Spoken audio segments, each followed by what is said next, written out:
Hi, everyone, and thank you for joining us for today's webcast, The Path to AP Automation Success, Revealing the ROI. My name is Brooke Bacon, Marketing Lead with GSI, and I'm very pleased to welcome our main presenter, Peter Lopes, Account Solutions Executive from Canon, and Cliff Oten, Senior Solutions Consultant with Canon. Now, before we get started, I want to give you a chance to review our Safe Harbor statement.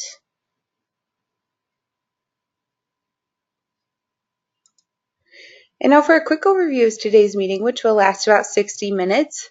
First, we would like to take a moment to go over a couple of housekeeping items, as well as provide a brief company overview. Then I will turn our presentation over to Peter and Cliff to get into our main presentation, which will last about 40 minutes.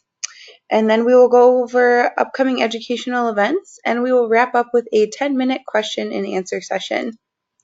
If you would like to submit a question, you can do so through the questions panel at the bottom of the GoToWebinar console window located on the right side of your screen. Please note that all questions will be answered at the end of the presentation. So if you would like to minimize your GoToWebinar console during the presentation, just click the right-facing arrow key on the top left of the console. Clicking the left arrow key will return the console so that you can input your questions.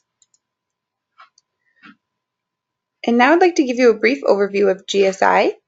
We are an Oracle Platinum partner that was founded in 2004 and now has over 100 employees. We have offices nationwide and are recognized in the Inc. 5000 list of fastest growing companies in the U.S. And we specialize in project consulting, managed services, cloud and hosting services, with all of our services backed with a 100% guarantee.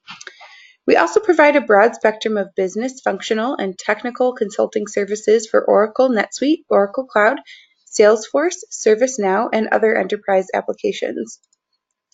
In addition, we are a product development company that has many popular products, including Genius, which is our advanced monitoring and performance analytics solution for JD Edwards or any business critical system on any platform. Genesis, which is our load and stress testing application for system design, validation, or expansion for JD Edwards or any web-based business critical system. G Shield, which is our comprehensive security solution for JD Edwards, including password reset and two-factor authentication. Rapid Reconciler, which allows you to effectively manage your inventory, in transit, and RNV reconciliation processes for any version of E1 or World. And we have Rapid Approval, which is our Salesforce App Exchange solution that streamlines the approval request process. All right. Thank you guys so much for your time. I would like to now turn it over to Peter and Cliff for our main presentation.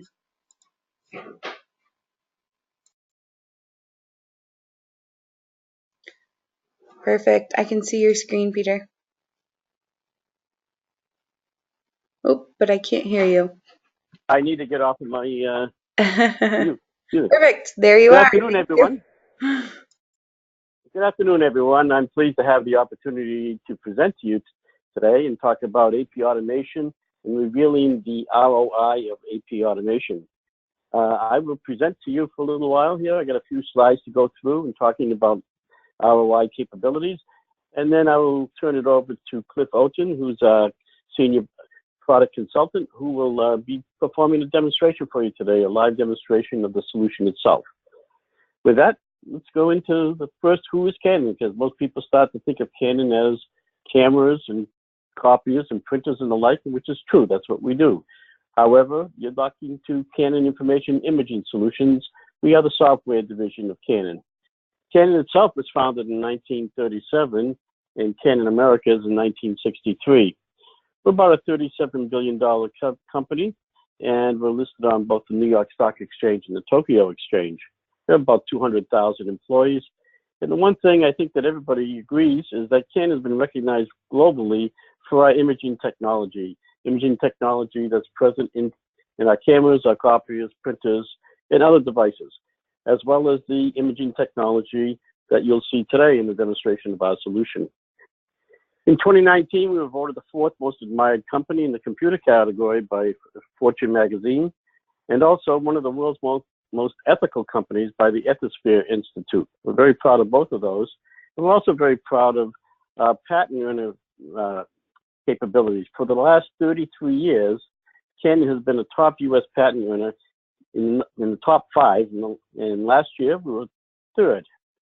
And so what that shows is that Canon has made a tremendous investment of resources and money into developing new technology that you'll see in this demonstration today, and technology that is utilized in all of our solutions and products that we provide to our customers. So what are we doing in Canon Information Imaging Solution is we're transforming organizations through the digitization of their paper documents using leading technology and our experience in both digital imaging and business process automation. So let's go from here and talk about at a brief level of what ROI is all about. And so there's some top elements in the finance department that we need to be concerned with when you're discussing and working on a return on investment for an AP automation solution. First of all, efficiency and effectiveness. How efficient are you and how effective are you is a key component to being successful with AP automation. Cash and spend management is very important, as well as the automation of the entire process itself, not just a portion of it. How do you stack up in regards to those 3 major elements of the finance department? The state of financial operations today comes from a number of different surveys, and I want to share with you these components. First of all, 75% of companies today lack automated invoice processing systems. That's a very high percentage. 25% only have automated their processes, but that is growing very rapidly. It has become an area in which CFOs are focused on because of the high return on cost of investment.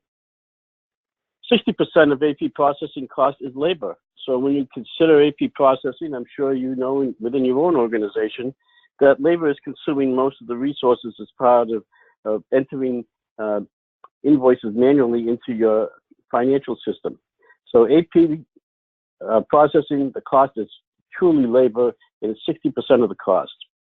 Number 1 time-consuming finance function is AP, and that's versus tax, reporting, audit, etc. And 4% of businesses pay all invoices on time. That's right, just 4%. So these are some things that will help you understand where you're going to go as far as calculating your return on investment. Excuse me. How finance and accounting staff spend their time is also an area which you can look at here. As you see, 84% of transaction process is 84% of time is spent on transaction processing, only 16% on analysis of the work. So things like data entry and entering the data and correcting the data, because when you manually enter data, all us humans, we make mistakes. And so errors happen and they have to be corrected. Inquiries such as from suppliers and internal management caused AP staff to have to go and look for that information and search for it wherever it might be, whether it's archived in filing invoices or locating documents for those queries. Purchase authorization, approval of each invoice, and chasing unapproved invoices, and cash savings from early payment and avoiding late charges. These are all areas in which manual interaction has to take place in a manual system that's not automated.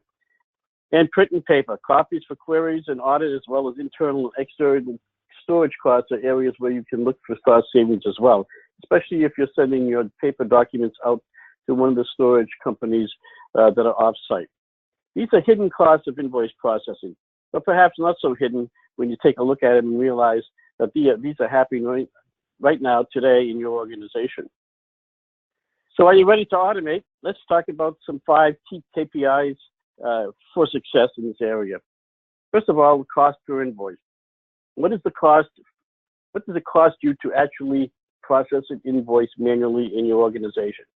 This is something you need to be taking a look at, and you should be able to calculate that and understand what it does cost you today. This is a key component as part of being able to calculate your return on investment. Staff productivity as well. When you look at the staff productivity, you should look at how many invoices a particular individual in the AP department can process in an hour, in a day, an average, of course. Understanding that the same staff is probably doing lookups, error corrections, queries, etc. So you want to come up with some form of a number that says the staff is able to produce or process some X number of invoices in a particular day. Third is invoices paid on time. What % of your invoices are paid on time today? You want to know that number because that number, you want to be able to increase that. Number 4 is duplicate payments. How many duplicate payments do you have today in your organization? So if in the manual environment, it's very easy to pay an invoice twice, sometimes even 3 times. How many of those happen, and what is the effort it takes to get rid of those, or pull them out, and correct that problem? And number 5 is early payment discounts captured. Are you receiving all the discounts that you could possibly receive today? And what percentage of your vendors are providing those to you? What we see with automated environments is that companies now can go back to their suppliers and negotiate early payment discounts by telling them, I'll pay you in 10 days if you provide me with a discount. And many times the supplier will say, absolutely, let's go for it. And those are things that you can look at as far as key KPIs for the success of your return on investment. So let's talk about aligned C-suite priorities with features. The top pressures that the CFO and controller in organizations see today is the need for real-time availability of data. In a manual environment, accounts payable is all that very important data that AP has is not being able to be shared across the other stakeholders in the organization. Excuse me, CFOs and controllers are being pressured now to be able to provide that data not only for themselves but also to other individuals in the organization. High cost associated with invoice processing. What is that? They have a very low-hanging fruit here. When you have a high cost processing invoices, they're going to look at that AP process as an area where cost savings could be accepted and achieved. A higher percentage of exceptions. If you have a high percentage of exceptions, meaning that the manual entry is causing a lot of errors, and you're having to go back and correct them, this is an area also that can be attacked by automation. Losing difficult finding paper invoices. Losing and finding paper invoices is a process in which in most manual environments people are looking to do on a day-to-day basis. Anytime a customer or supplier calls and asks about a specific invoice, they have to go to a file cabinet or to somebody's desk to try and find that specific invoice. Sometimes it's lost and they can't find that invoice. So they start from scratch all over again. And missing out on vendor discounts, as we just talked about, missing out on those vendor discounts, that can actually put a substantial amount of money onto the bottom line of your organization.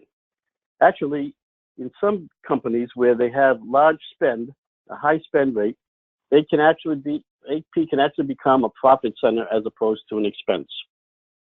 On the right-hand side, you see AP solution features that can address some of these things, such as dashboard reports that show you what invoices are in process, what's their value, who they're from, etc. What's your total cash flow? OCR, PDF text processing. Optical character recognition is a very important part of any AP automation solution.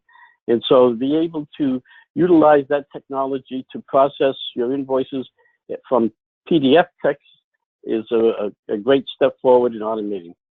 Approval workflow with reminders and escalations, of course, is important because when you have non-PO invoices, people have to go and review that invoice, approve it, and assign GL codes. Invoice level collaboration. Sometimes you receive an invoice and you do not know the details behind this invoice, so it's difficult to approve it. To be able to collaborate electronically with others in your organization, such as procurement, and have them provide you some feedback on an invoice is a very nice feature of any automation solution. Keyword search based on metadata, based upon the fact that these invoices are now stored electronically in a content repository. To be able to search on a keyword basis is something that will help you to find information and supplier invoices very rapidly without having to spend hours digging in file cabinets. And an audit log for security access rights. So every invoice that comes through in an automated environment is going to be tracked from the time it enters the system to the time it generates the voucher within your accounting solution. So a complete audit log is very important because you get to see when it came in, who touched it, what they did to it, and the ultimate resolution of that invoice. So these are some of the priorities that I think are important for you to understand when looking to calculate a return on investment. So let's build your case. Why is PO matching important?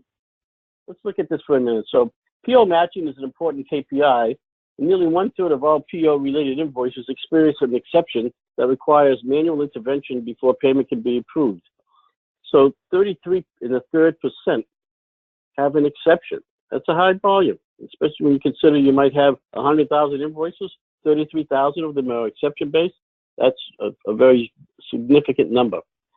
But of that 1/3 of exceptions, there are PO mismatches. This causes 32% of all late payments, many resulting in missed timely payment discounts. So when you have a mismatch, the PO doesn't match with the invoice 32% of the time out of that 1/3, causes a tremendous amount of work, additional work, as well as the resulting of the payment missing of the payment discounts.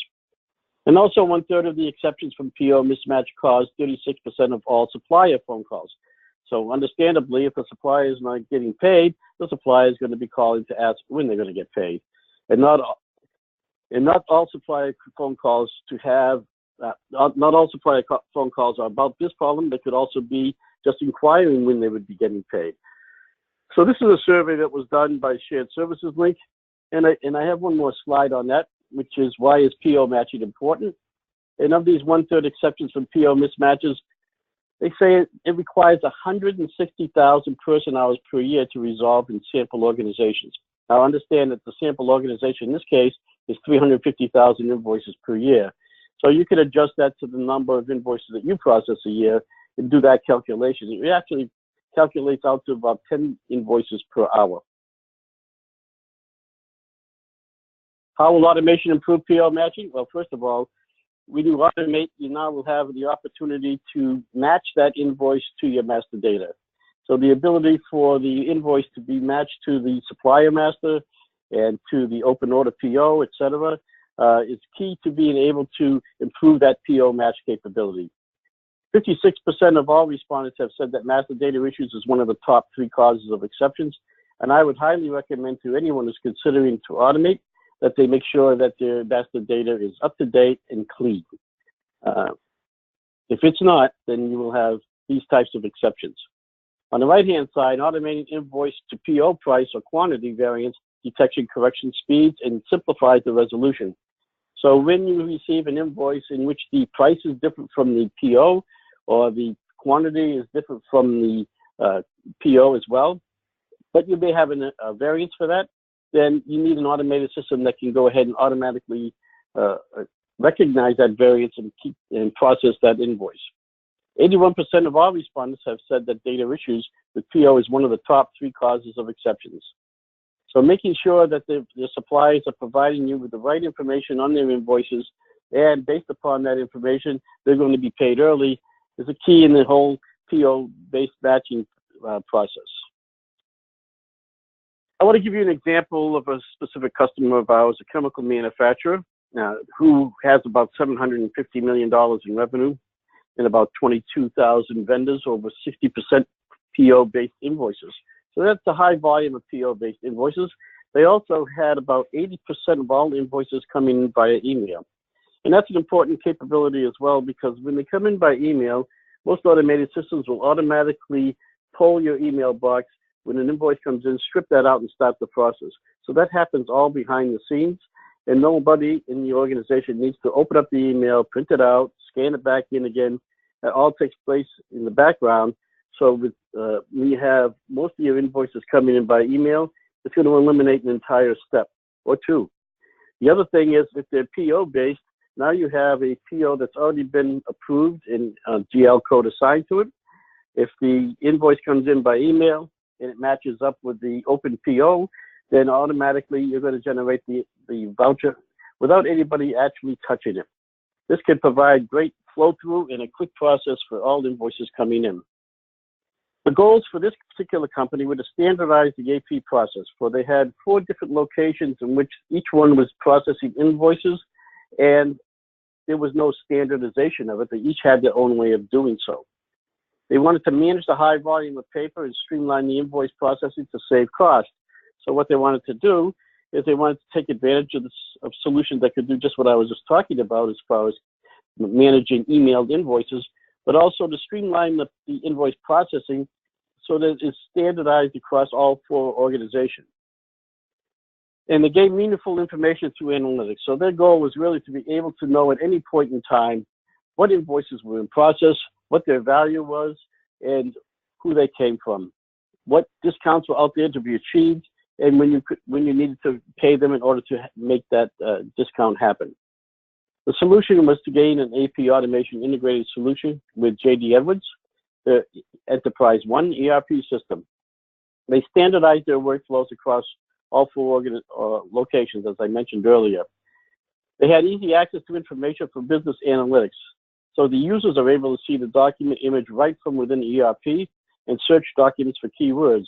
At the same time, management is able to see that information and be able to do reporting against that and share that across the organization with other stakeholders, such as in procurement. The accurate and timely data was available for financial reporting and more efficient process to save cost and improve transparency and compliance. Compliance was a big factor in this particular organization because of the industry. They had many compliance regulations that they had to comply with, and so therefore they need to report against them, and having that capability was important to them. The benefits that they received is control over their entire operations. Ease of convenience of viewing invoices right from within ERP without having to go out and sign into a document management solution separately. Accuracy of information for 3-way matching. Centralized process results in greater efficiency. What they ended up doing is consolidating all those 4 locations into one centralized processing location. Fast automated approvals were able to be obtained because they were electronic workflows. And the ability to track approvals and status of changes and do that in a real-time basis was of key importance to them and a great benefit. What visibility did they have? Access to accurate, reliable information, as I mentioned before. What was the status of these invoices and the specific transactions? Standardize the process, improve compliance with issues that they had, and a complete audit trail for all system activities. Error and fraud prevention mechanism is also very key here because they want to make sure that they are not being, there's no internal or external fraud taking place with, on the AP side. And having an automated system that can detect that was, of course, very important for them. So I want to leave you with some high profit margins that you can look at when you do an ROI for automating your AP process. If you look to this chart, if you look on the left-hand side, you'll see the cost of processing an invoice is $8.78 in a low manual AP processing system. As you add automation, that price goes lower. And as you can see, at high automation, we see people, companies calculating their cost of processing invoice at $1.77 and less. I have seen less than $1.77 per invoice. So when you look at $1.77 compared to $8.78, you're looking at a significant increase, $7 perhaps, of savings per invoice. If you think about that, that can be a tremendous ROI for your organization. With that, I hope all of you have a good success with that in calculating your return on investment. And with that, I'm going to turn it over to Cliff Oten, our Senior Solution Consultant. Thank you, Peter. Just like Peter, I'm real excited and appreciative to be able to speak to you today. I'm going to be presenting here. Peter, if you don't see my screen momentarily, please let me know. You should see my slide being displayed now. That's not the case. Just let me know. I'll assume it is true. Yep, I can see it. Great. Thank you. So Peter had a lot of really good information and insight from this part of the industry. And you might be wondering, you know, how does this look? You know, to help with that, we can show you a demo to show this type of solution in practice. So if I could, before I actually show the software itself, just like to maybe cover this diagram with you here that provides a good overview and a good reference point for understanding the process and how we're going to conduct the demo. So if you see here, the two swim lanes, or the two big boxes at the very bottom with the light blue shading and the yellow boxes within them, they all represent automation, really, within the Canon solution. Either modules or steps within a major component, automated steps.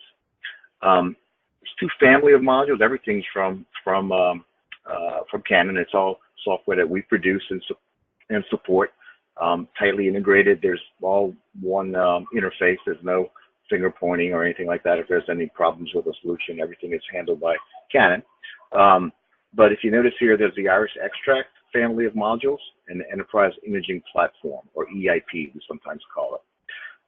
Iris Extract is very, very much a leading edge product around the world, one of only 3 real OCR engines that are capable of capturing invoices consistently. It's been sold at least 3,000 customers running Iris Extract. So we use it for a lot of different purposes within Canon, or actually Canon sells it for a lot of different purposes, is a better way to say it. But in this case, that is tightly integrated with EIP for accounts payable automation. So if you notice here, the process starts just like today or in any environment with a supplier providing invoices to your buying organization. Most commonly, there are other methods that are supported. Most commonly, that's paper documents that are mailed, or maybe invoices that are attached to emails. In either case, the system handles both of those in an automated way. Paper documents can be scanned through a module that we have that I'll show you called PowerScan. It can also be captured in other ways and other scanning solutions. It doesn't require any type of Canon hardware or anything for this solution. And then emails are automatically intercepted, if you will, by this component called XMail Fetcher. And those invoices are pulled off of the emails and processed really just as if they had been scanned. There's two things that happen in the background that users don't really interact with directly.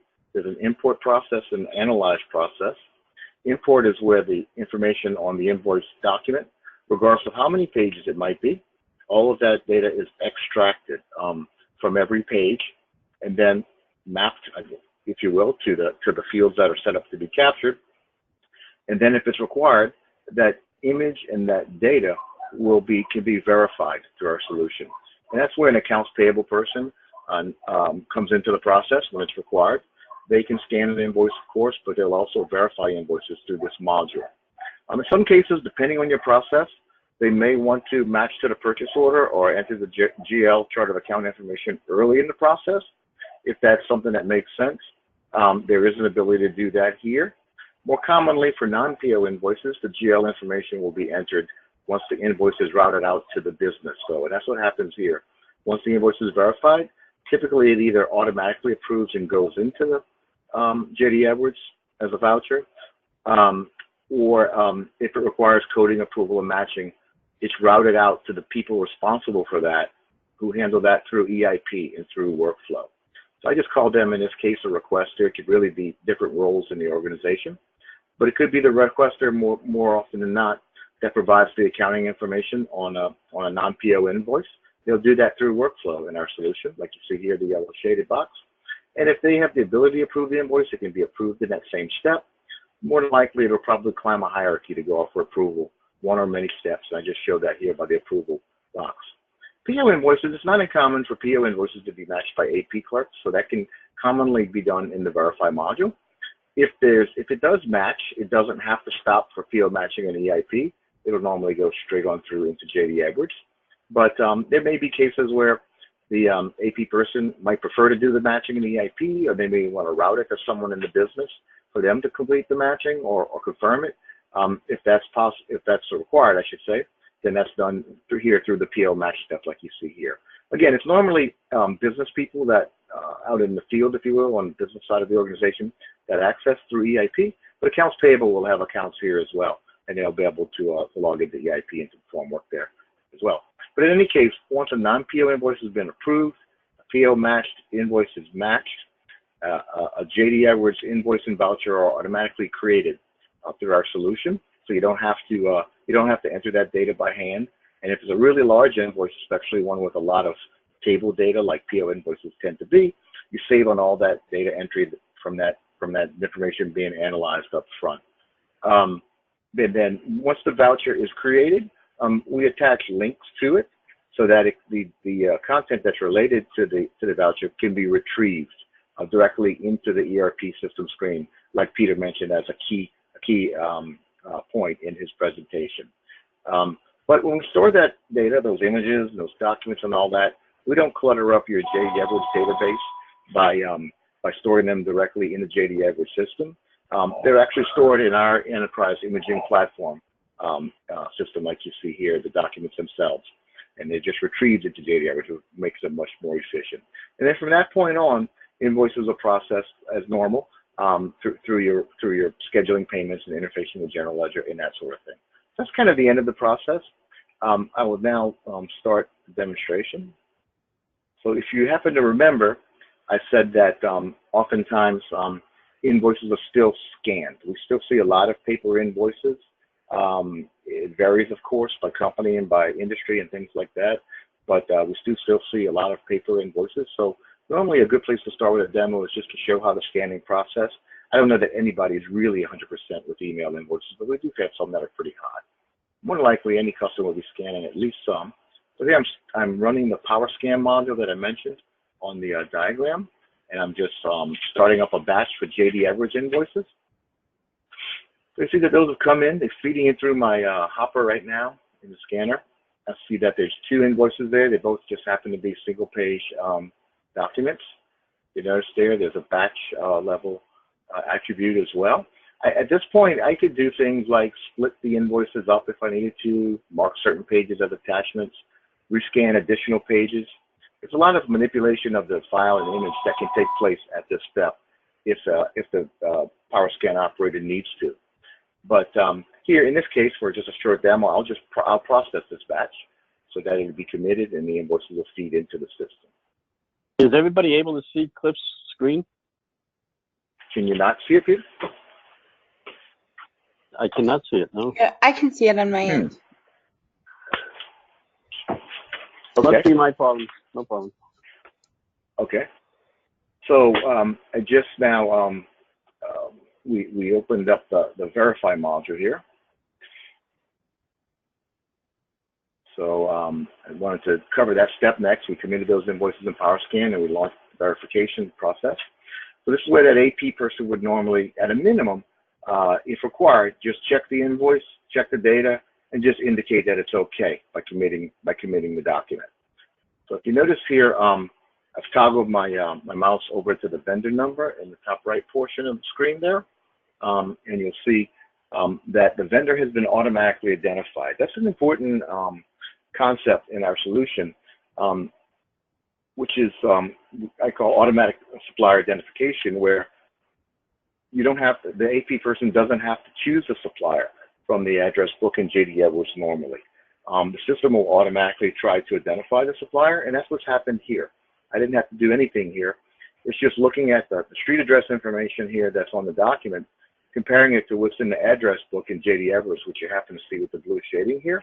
And since it's a match, it finds this vendor number 4319 in JD Edwards, and that's the vendor that is associated with this invoice.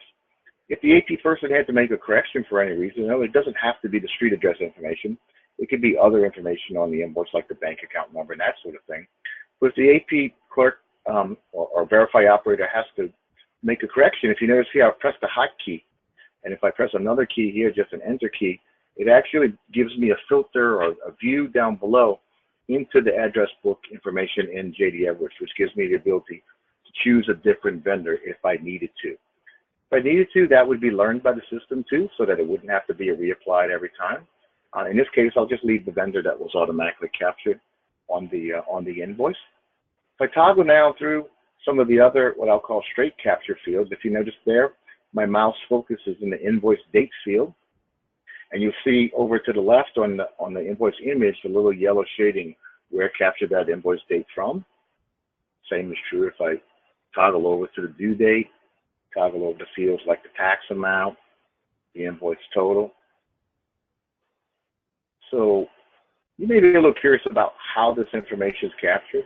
If I toggle over, let's just say maybe to the invoice number field like you see there, I can give you an idea.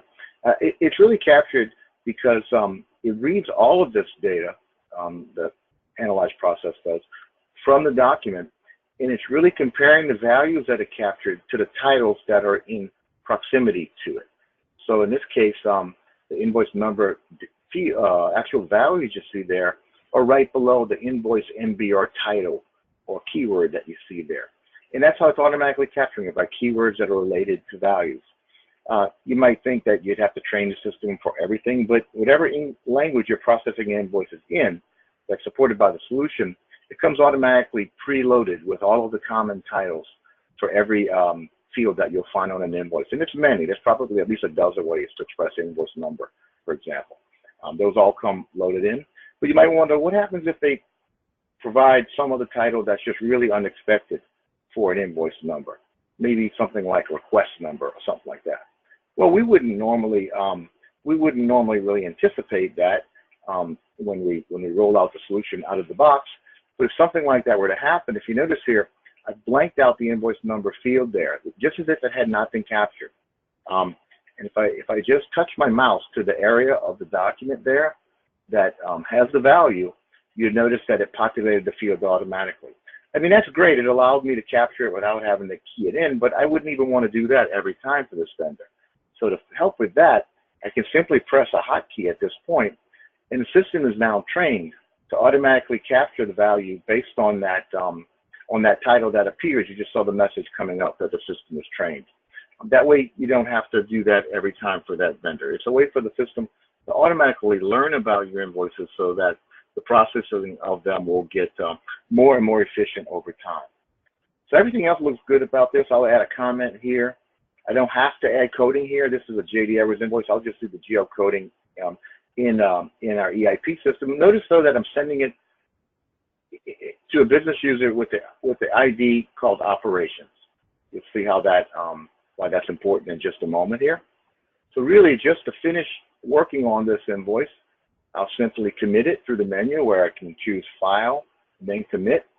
And now it finishes the invoice in the iris part of the capture part of the process and feeds it into EIP for the workflow or the JD Edwards integration. So if you notice here, I'll log into EIP. An email would have also been received by this user, by the way, that allows them to navigate straight into their invoice. But here, I'll log into EIP as that operations user. And EIP is completely a web user interface. Once I'm in the system, you get an idea of what this EIP interface looks like for invoice processing. You'll see some menu options to the left, and here's what's called the invoice list. All of the different invoices that I have access to in this case, that I have privileges to see within EIP. So you see it's quite a lot of invoices for different business units and suppliers and in different stages of processing. I have a pretty broad responsibility as the operations user. You'll see that up top there. But really, if I wanted to just see the invoices that require my attention, I can choose my queue at the very top right there from the menu. And when I choose my queue, I'll just see those invoices that require my attention. There at the very top, you'll see one that's pending code review for me, and that just happens to be that invoice we just now processed through Iris. So I'll open that invoice like you see here and edit it. So if I edit the invoice and scroll down to the bottom, what I'm being asked to do here is to provide the chart of account information, the GL information from JD Edwards. So if you notice there, as I just showed on that drop down, I can have shortcuts and defaults for this supplier. I'm not going to do that in this case. I'll just code it from scratch. If you notice, I'm entering the GL information down below the 3 segments of the chart of accounts, and it's actually validating it. It only allows the values that are validated in JD Edwards to be entered there. So you won't have any problems later when the voucher is created. I'll just enter the amount there. I'll just code this to one line to keep it simple, but you can see that I can code this invoice to multiple GL distributions by simply having multiple lines. So I've entered the amount on that one. I've entered created the line here. You can really now just update the invoice and submit it. The very bottom right there is a button that says submit. So I provide the GL information. If I had approval authority for this amount, it would be approved in the same step, basically, but I don't. I've set it up so that this one requires approval by a manager named Casey Brown. You notice then if I refresh my screen just a bit, you still see that invoice at the very top there. But if I log out now and log in as Casey Brown, the manager who needs to approve that invoice, will see the invoice from her viewpoint. So once she's in, she would have received an email as well, which would have automatically brought her in. Once she's in and filters down to her queue, like I just showed you, you see that same invoice that we just coded as operations, but now the status is pending management approval. It's sitting in my queue, logged in as Casey Brown. I'm the manager with approval for this. I can see a little audit trail, if you will, if I drill down on the invoice number there. I'll see the invoice details screen. If I click on the status link there, you'll see that I can see a little bit of an audit trail. I can see from this when it was captured through Iris this morning, just a little while ago. I can see that Pat Stock performed the accounting on it, or operations user performed the accounting a few minutes later, and now it's waiting for me to approve as Casey Brown. So I can see where the invoice has been, so to speak. If I'm curious about viewing the invoice, the approval policy, if you notice that it's been set up, DAF 123, I can see the approval policy from here too. I'm only an administrator through a certain menu can change the approval policy, but if I have any question about how the invoice is going to climb its hierarchy, I can see it here.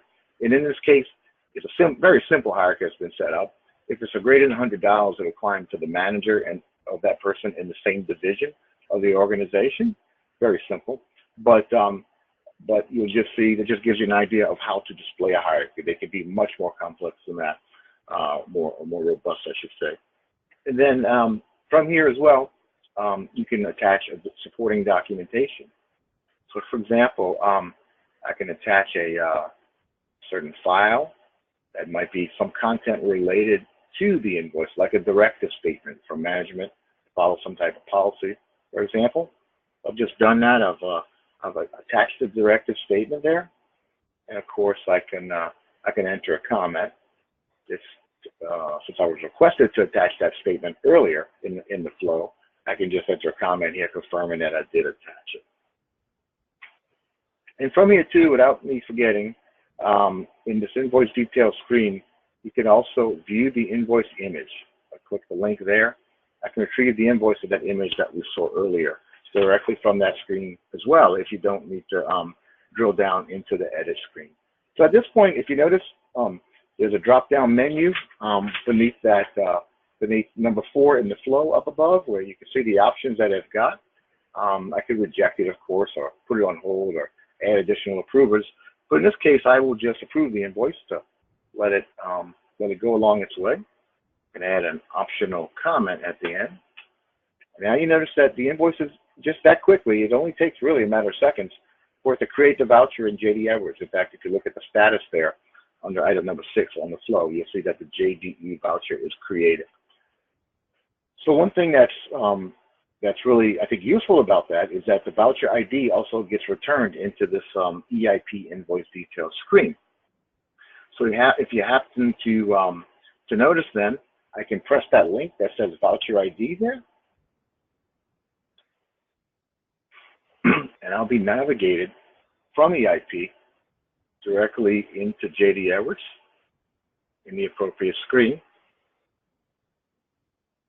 Bring up the voucher.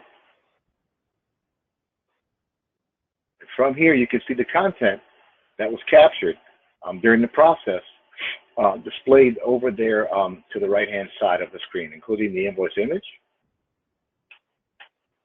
You see here the original image that triggered the creation of this invoice through the whole process. You can even see the directive statement. We had a comment about adding that. Retrieve the directive statement from here as well. And you can also attach additional content from here. If you've noticed, I'll just take one of these diagrams, JPEGs from the side there. I can drag and drop content directly to the screen, even if the invoice is already in JD Edwards. It's already been created. So the approval of it and the processing of it's already done, but I can still, after the fact, attach content. And that too is not stored in JD Edwards, but in our EIP repository. So you'll see too that I can add additional comments, just like adding additional content. I can also add additional comments, I should say, to the invoice, and those will be stored there for as long as you need them. So and so again, the invoice image probably the most important. So I want to thank you again for the opportunity for me to give you this short demo. I hope that you enjoyed receiving it as much as I enjoyed giving it. But I'll let Brooke take it back now to talk about some next steps and recap for us. Thank you.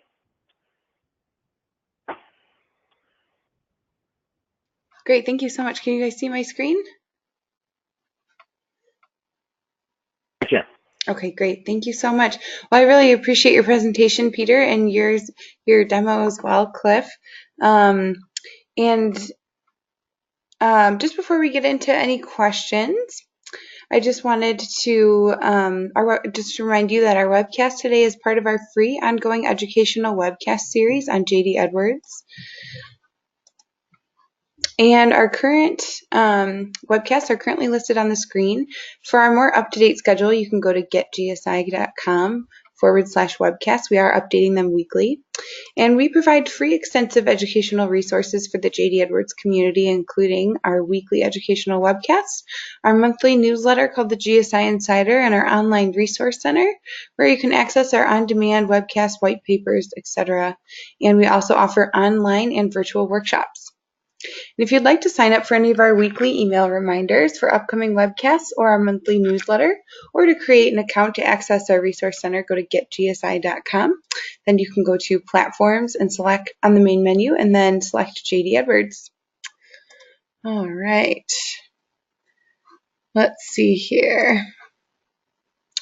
I just would like to remind everyone that if you would still like to submit a question, you can do so through the question panel on the GoToWebinar console window on the right side of your screen. And if you minimized your console earlier, please click the left-facing arrow key to redisplay the questions panel. Peter or Cliff, did you have any final thoughts before we wrap up? Give people a few minutes to submit any questions. I really don't, other than everybody have a good holiday weekend, and it was great to speak to you, and certainly welcome any questions at this point. Great, thank you so much. And I have just one additional comment, and that would be that we have an ROI model that's available. It can come to you folks. They can reach out to Lisa or to you, Brooke, and we'd be happy to supply that model to them. Great, that'd be great. Thank you so much. You blew them away with your presentation. We got no questions right now. Please feel free to submit any questions. Our contact info is currently listed on the screen. And as a follow-up from today's webcast, we ask that you complete a short 1-minute survey when you exit, and you will be receiving an email with a link to our resource center on our website where you can access the recording from today's webcast as well as a copy of the presentation. And after today's webcast, we will do the drawing for the $25 Amazon gift card, and anyone that attended the entire webcast will be eligible, and we will notify the winner. And feel free, if you have any follow-up questions, please contact Lisa or myself, and we will make sure that we will get back to you. Our contact information is currently on the screen. And I want to thank you again, Peter and Cliff, for your great presentation today, and everybody for joining. And we hope that you have a great weekend.